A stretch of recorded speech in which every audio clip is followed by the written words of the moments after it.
A shed update, and man, I gotta go pick up that box. That blew away. It should be in the trash, not over here side of the Ark. But anyway, I had to get a new awning for the Ark. I've had one up here for basically 2 years. These Alico ones are like thin, but they work out the way I want it to. It keeps out everything I want, and you notice it blocks the door, which I kind of use it as a prop too, so it works out. I only use really one door. If I need to use both doors, I can.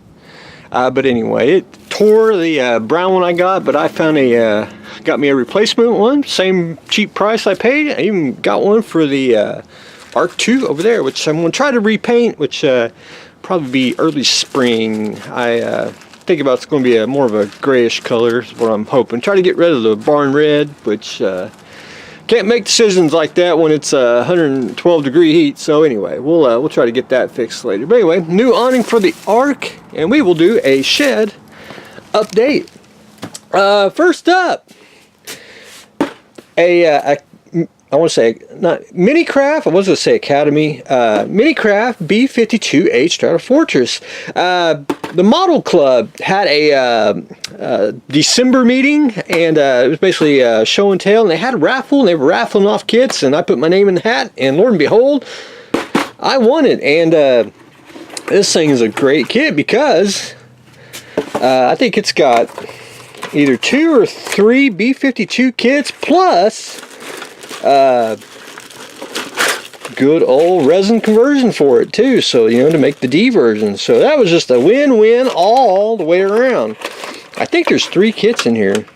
I mean, it's just absolutely nuts. I was like, man, worth my time going to the old Model Club. Anyway, that's one thing about Model Clubs. You kind of, I know there's some issues with it, but you know, most of the time it's very, very fun, and they some clubs do that almost all the time. That was a fun thing to do. But anyway, we're adding the B52 to the Ark, and up next is Protester Gray Bear and Protester Rusty Orange Bear. And these are, of course, new little bears, and the only differences are different colors, and they got their little picket signs. So I was like, my God, I gotta have these. So what, that's number 16, number 15, so that means I got 16 of these little bears. Now let's go to the bear section. We got 1, 2, 3, 4, 5, 6. Move Mrs. Bear here.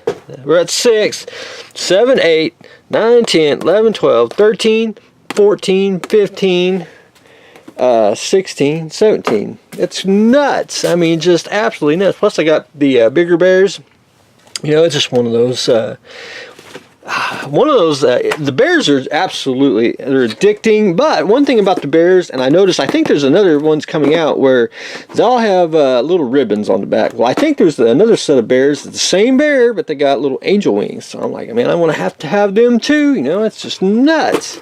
But anyway, I like my little bear collection. I think it's one of them. I really didn't think it'd turn out to be much. You know, I figured they would just, you know, be, you know, a couple kits, and that would pretty much be it. But anyway, we'll be adding some more bears. I like to call them the Protester Bears to the Ark. And then last but not least, I really wasn't planning on buying it, but a fellow modeler and YouTuber asked me if I had one, and I went and looked for it, and I thought if I ever found it, I would get it.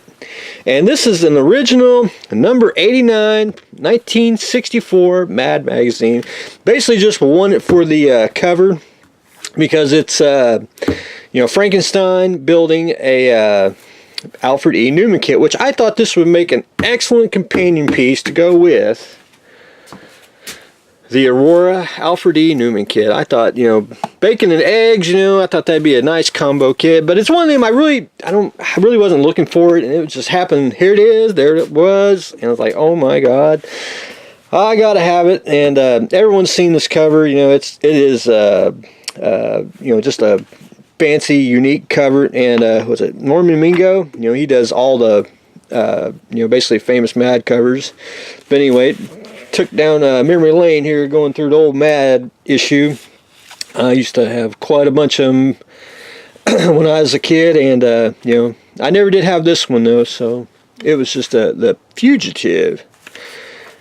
Just one of those, you know, there's no model in it, just a regular Mad magazine. But the cover, I think the cover is priceless, and I think it makes a nice addition to the art to go with the Alfred E. Newman kit. But anyway, that's what I've got going on today. Not a whole lot to add. We did get a new awning for the art. We're adding protester bears to the art. We're adding a multi-kit version of the B-52. And of course we are adding a classic literature to the art. So that's what I got going on today. So stay tuned for the next exciting episode.